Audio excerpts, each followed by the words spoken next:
오늘 저는 여러분과 함께 다 보고 들으시는 주님, 다 보고 들으시는 주님이라는 제목으로 함께 은혜의 말씀을 나누고자 합니다.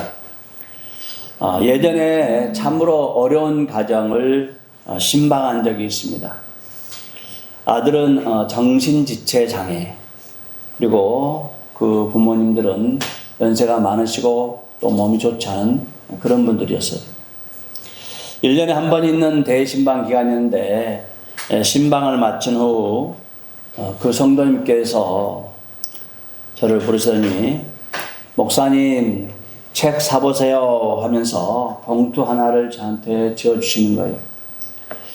연세가 많으신 분이라 어떻게 하기도 뭐해서 예 감사합니다 이렇게 받은 다음에 나오면서 조용히 그분의 방석 아래다가 그 봉투를 두고 나왔어요.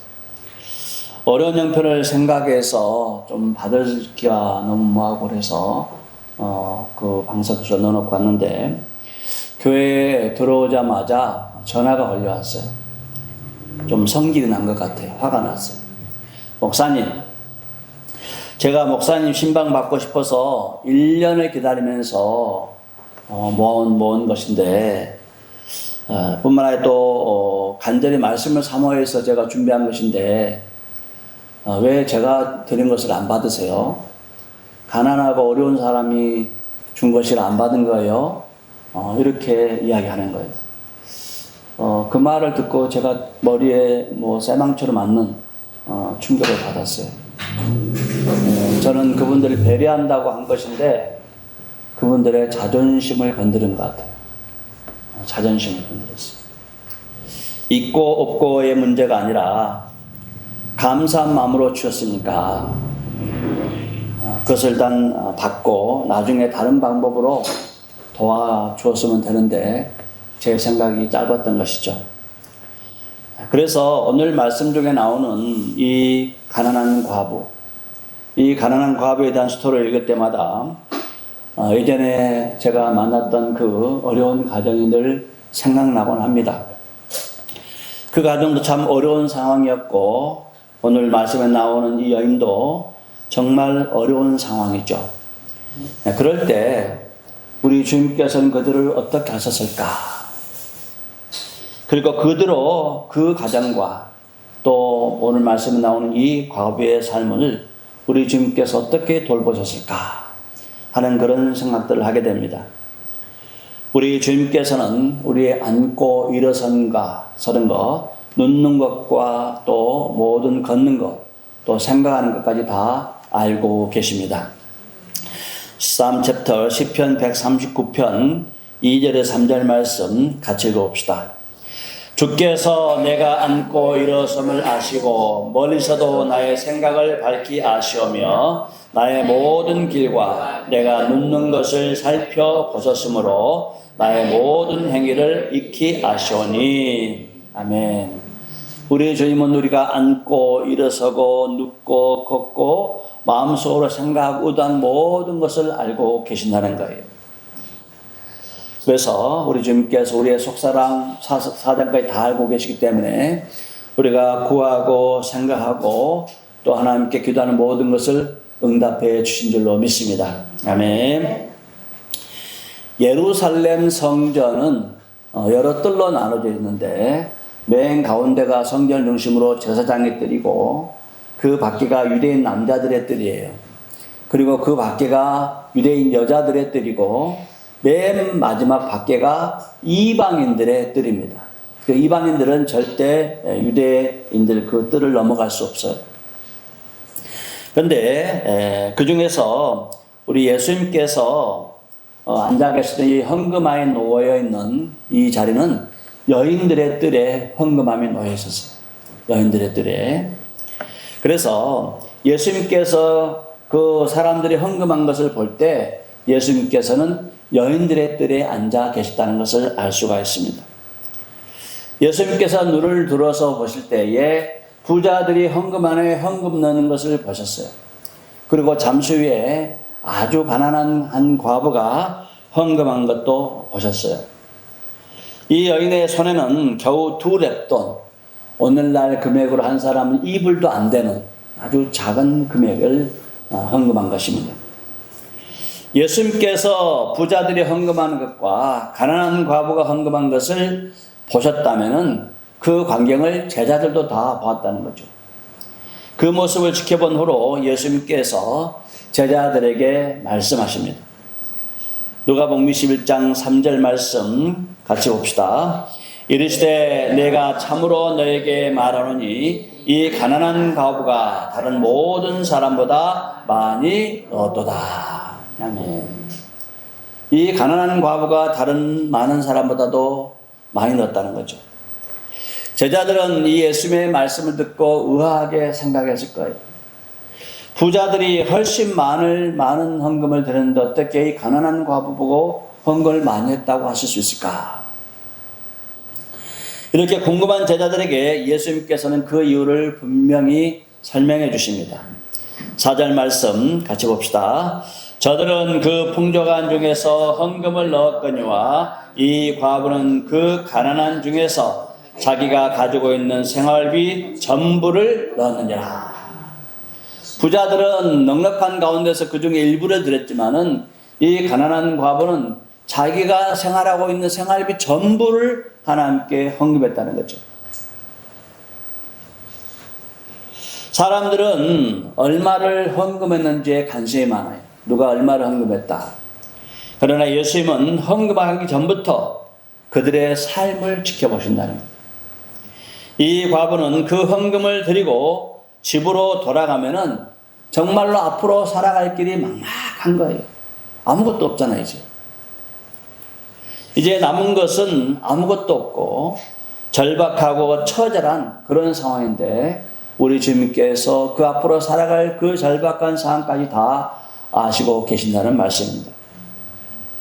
예수님은 헌금을 하는 순간만 보시는 것이 아니라 그 헌금한 사람들의 마음과 그들의 살아왔던 모든 속사정까지 다 알고 계시다는 것이죠.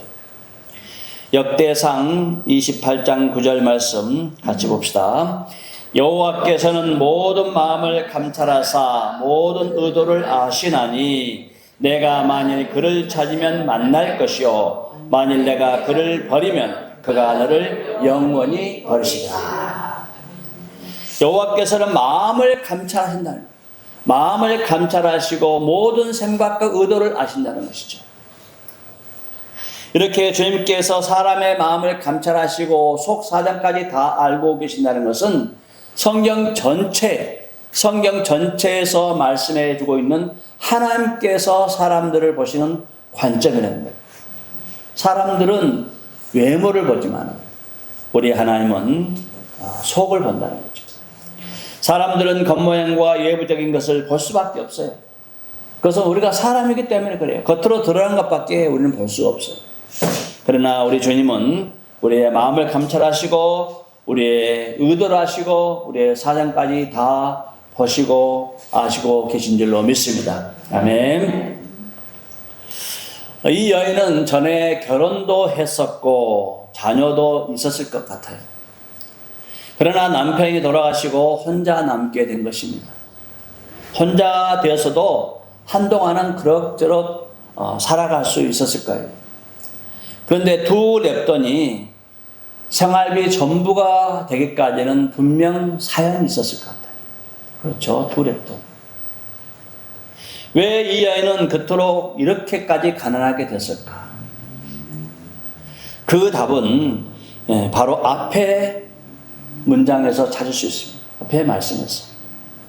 예수님께서는 과부의 헌금을 말씀하시기 직전에 서기관들의 죄를 엄중히 책망하세요. 서기관들 21장 앞에 20장 47절 같이 봅시다. 그들은 과부의 가산을 삼키며 외식으로 길게 기도하니 그들이 더 엄중한 심판을 받으라. 누가복음 21장이 과부의 헌금에 관한 말씀인데 바로 그 앞에 20장 끝에 부분에 이 말씀으로 맞추고 있다는 거예요. 가산을 삼키는 사람들. 그런데 이와 똑같은 말씀이 마가복음 마크에도 있어요. 마가복음 12장 40절 말씀 같이 봅시다.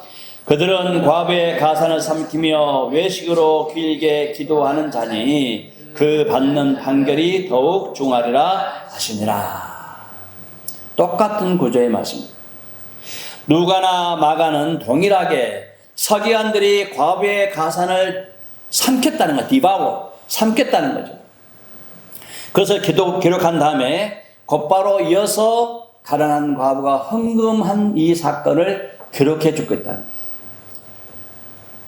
이것은 우연히 사건을 배열하다 보니까 그렇게 된 것이 아니라 예수님께서 의도적으로 서기관들의 죄를 엄중히 책망하신 후에 이 과부의 헌금한 내용을 소개하고 있다는 것을 알 수가 있습니다.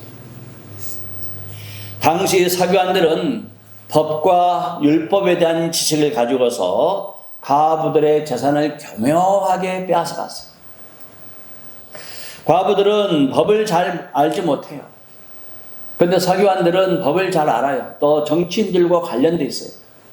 그래서 서류를 조작하고 위조를 해가지고 과부들의 재산을 다 뺏어갑니다. 사회적으로 보호받기 어렵고 누가 도와줄 사람도 없는 그런 처지에 놓인 사람들이 과와 과부의 나그네들이. 예수님은 그 과부가 왜 그렇게 가난하게 됐는지, 누가 그의 삶을 어렵게 만들었는지, 그리고 얼마나 억울한 세월을 살아왔는지 그 모든 사정을 다 알고 계셨다는 겁니다. 그래서 주님은 먼저 서기관들의 악행을 고발한 후에 이 과부의 헌금한 것을 칭찬한 것입니다. 누가복음 21장 4절 말씀, 이 내용을 생각하시면서 다시 한번 읽어봅시다. 시작. 저들은 그 풍족한 중에서 헌금을 넣었거니와 이 과부는 그 가난한 중에서 자기가 가지고 있는 생활비 전부를 넣느니라. 다 뺏겨서 끝밖에 없다는 거죠. 주님은 단지 두 랩돈만 보신 것이 아니라 그 두 랩돈에 담긴 억울함, 한, 눈물, 그리고 그가 살아온 삶 전체를 보고 계셨다는 말씀. 이 여인이 억울해서 우는 울음은 하늘에 계신 아버지 하나님께 닿았습니다. 이 여인이 흘린 눈물은 주님께서 계신 그 땅에 흘렸을 것입니다. 우리 주님은 아무리 미약한 사람의 간구와 호소할지라도 외면하지 않으시고 반드시 보응해 줄 줄로 믿습니다. 아멘. 아담과 하와의 아들 가운데 아벨과 가인이란 두 아들이 있었습니다. 아벨은 양을 치는 사람이었고 가인은 농사 짓는 사람이었어요. 그러니까 그들이 소득을 한 다음에 그 소축의 일부를 가지고 하나님께 제사를 드리고 제물을 하나님께 드리는 거예요. 창세기 4장 4절에서 5절 말씀에 보면은 아벨은 자기도 양의 첫 새끼와 그 기름으로 드렸더니 여호와께서 아벨과 그의 제물은 받으셨으나 가인과 그의 제물은 받지 아니하신지라. 여기 보면은 성경에서 아벨의 제물 이렇게 하지 아니하고 아벨과 그의 제물 이렇게 말씀. 그리고 가인도 가인의 제물만 말한 것이 아니라 가인과 그의 제물 이렇게 기록해 주고 있습니다. 이 말씀은 하나님께서 가인의 삶뿐만 아니라 가인의 제물도 받으시고, 그러나 반대로 가인의 제물도 안 받고 가인의 삶도 안 받았다는 거예요. 삶도 안 받고 제물도 안 받았어요. 하나님께서 왜 가인의 제물을 받지 않으셨을까? 그것은 가인의 제물이 문제가 있는 것이 아니라 가인의 삶에 문제가 있었다는 거죠. 1 John chapter 3:12 요한 1서 3장 12절 말씀 같이 보겠습니다. 가인같이 하지 말라. 그는 악한 자에게 속하여 그 아우를 죽였으니 어떤 이유로 죽였느냐? 자기의 행위는 악하고 그의 아우의 행위는 의로움이라.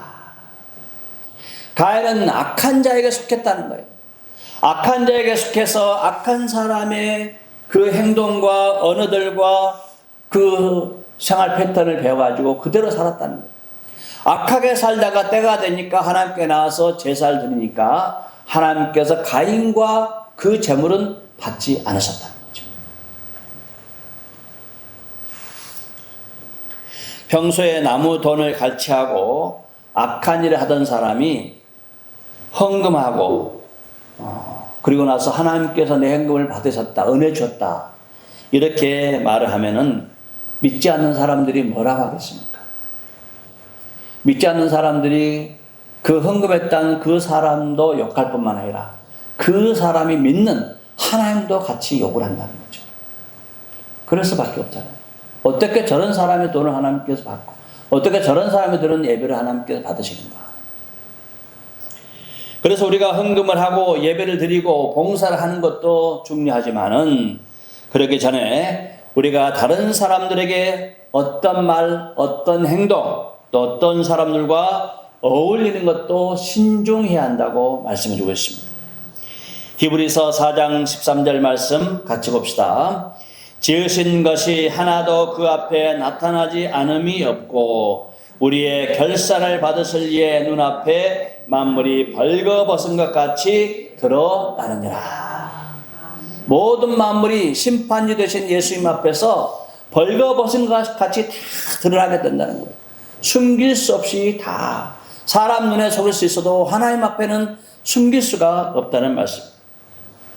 그러므로 우리는 사람들과 함께 어울려 살아갈 수밖에 없지만은 항상 하나님이 보고 계신다는 것을 의식하면서 말과 행동과 생각을 다듬고 또 다듬고 또 점검하고 또 점검하고 신중하고 또 신중을 기해야 될 줄로 믿습니다.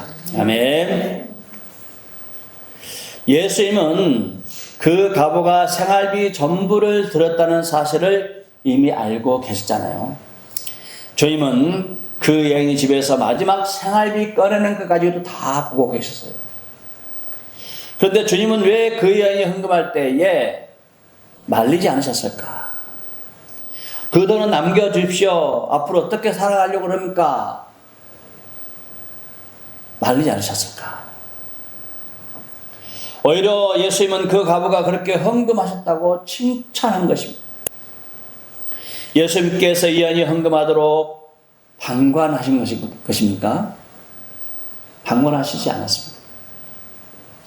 성경은 예수님께서 그 이후로 이 과부를 위해서 무엇을 하셨는지 어떻게 도우셨는지에 대해서 기록해 주질 않습니다.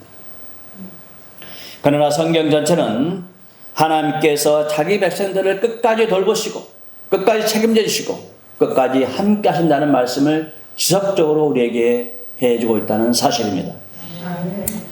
아침에 그 산책을 하다 보면은 아주 빨간새, 정말 빨간새 한 쌍이 나무에서 꼬리를 들었다 놨다 들었다 놨다 하면서 아주 청아한 목소리로 노래를 해요. 얼마나 예쁘게, 색깔도 예쁜데 노래 소리도 예뻐요.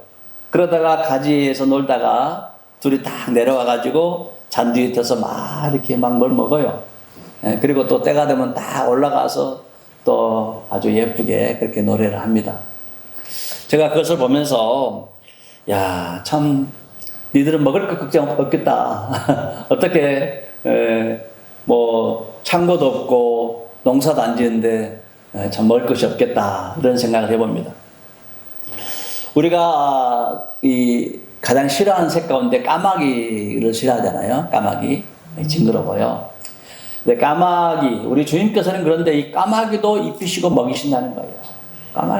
까마귀도 우리가 싫어하는 이 까마귀. 누가복음 12장 24절에 보면은 까마귀를 생각하라. 심지도 아니하고 거두지도 아니하며 골방도 없고 창고도 없으되 하나님이 그리시나니 너희는 새보다 얼마나 더 귀하냐. 우리는 까마귀보다는 낫잖아요. 까마귀보다 나아요. 근데 우리 주님께서 까마귀도 입히시고 먹이신다는 거예요.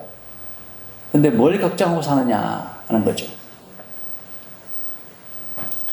주님은 까마귀에게도 먹을 거 주시고 백합화도 아름답게 입히신다는 거죠. 그런데 하나님께서 긍휼히 여기시는 이 과부를 외면할 리가 없다는 거죠. 다 헌금하고 왔지만 외면하지 않았다는 거죠. 흉년 때 엘리야를 공개했던 사르밧 과부, 3년 반 동안이나 엘리야를 공개했던 그 사르밧 과부를 우리 주님께서 돌보아 줬듯이 이 여인도 우리 주님께서 은밀하게 돌봐 주시고 또한 저와 여러분도 돌봐 주신 줄로 믿습니다. 아멘. 예수님은 우리의 왕이십니다. 아멘. 그리고 우리는 그리스도, 이 왕 대신 그리스도의 신부, 왕후들입니다. 신랑이신 주님은 그의 신부인 우리를, 우리의 소청과 우리의 간구와 우리의 요청을 결코 물리치질 않으셔요. 바사왕 아수레로라는 왕이 있었는데, 아수에로 시대에 왕 다음으로 최고의 권력을 가졌던 사람이 하만이라는 사람이었어요. 해만. 이 하만이라는 사람이 페르시아 제국 전역에 있는, 지금의 아이란이죠. 이란 그 페르시아 전역에 있는 그 유대인들을 학살하려고 계획을 세웠어요. 완전히 진멸하려고 계획을 다 세워놨어요. 근데 이 에스더의 삼촌 모르드게가 그 사실을 알고 에스더가 왕으로 있을 때에 에스더에 찾아가서 이야기하는 것입니다. 이 백성들이 이렇게 다 죽임을 당하게 됐으니까 왕에게 이야기해서 좀 살려달라고 부탁해봐라 이러는 거죠. 그런데 당시 왕비라 하더라도 왕이 부르기 전에 왕 앞으로 이렇게 나갔다가는 처형될 수가 있어요. 왕이 부르기 전에 나갔다가는 죽임을 당할 수가 있다는 거예요. 그래서 에스더가 자신의 사정을 이야기해요. 왕이 나를 안 부른 지가 한 달도 넘었는데 내가 무작정 찾아가면은 잘못하면 죽음을 당할 수가 있습니다. 지금 쉽지 않습니다. 이렇게 이야기하는 거죠. 그랬더니 모르드게가 에스더에게 말합니다. 에스더 4장 14절 말씀을 보면은 그때 내가 만일 잠잠하여 말이 없으면은 유다인은 다른 데로 말미암아 노임과 구원을 얻으려니와 너와 내 아버지 집은 멸망당하리라. 내가 왕위의 자리를 얻은 것이 이때를 위함이 아닌지 누가 알겠느냐. 네가 왕이 무서워서 그걸 이야기하지 않으면은 우리 유다 민족은 다른 방법으로 구원을 받지만 너와 내 아버지 집은 멸망할 것이다. 네가 지금 왕후가 된 것이 이때를 위함인지 누가 알겠느냐. 그 말에 에스더가 도전을 받고 그러면 내가 죽으면 죽으리라. 나를 위해서 금식하면서 기도해다오 하면서 왕 앞으로 찾아갑니다. 에스더 5장 7절 말씀 같이 봅시다. 에스더가 대답하여 이르되 나의 소청 나의 요구가 이러하니이다. 나의 소청 나의 요구가 이러합니다 하고 왕후 에스더가 왕에 가서 이야기하는 거예요. 하만이 유다인들을 다 죽이려고 합니다. 내 가족과 내 형제들과 내 백성들을 살려주십시오. 이렇게 왕 앞에 가서 호소하고 소청을 들어달라고 간구합니다. 그때 왕이 그 말을 듣고 유다인을 진멸라 했던 그 하만을, 그 삼촌 모르드게를 교성에 달려고 큰 장대를 세워놨는데 거기다가 하만을 대신 목매다 달게 죽게 해요. 완전 거꾸로 됐죠. 그런 다음에 또 왕이 에스더에게 또 이야기합니다. 에스더 9장 12절 말씀 같이 봅시다. 이제 그대의 소청이 무엇이냐 곧 허락하겠노라. 그대의 요구가 무엇이냐 또한 시행. 아멘. 우리가 보이지 않는 곳에서 흘리는 눈물도 아무도 알아주지 않는 헌신도 우리 주님은 하나도 잊지 않고 하겠노라. 아멘. 왕은 왕위의 이 소청을 들어주었는데 또 뭐 들어줄 건 뭐 있냐. 그러면서 내가 드리겠다 너의 소청을 말해라 이러면서 요구를 하는 것이죠. 예전에 이 말씀, 이 구절을 묵상하면서 제 성경책 여백에 이렇게 적어놓은 기억이 있습니다. 나의 왕이시여, 나의 소청을 들으셔서 나의 요청을 들어주셔서 이렇게 적어놨습니다. 우리 주님은 우리의 신랑이잖아요. 우리의 또 왕이시고 아수에로 왕이 에스더의 소청을 들어준 것처럼 우리의 신랑 되시고 우리의 왕이 되신 예수 그리스도께서 주님의 신부들이고 왕후들은 우리의 소청과 간구와 기도도 들어주신 줄로 믿습니다. 아멘.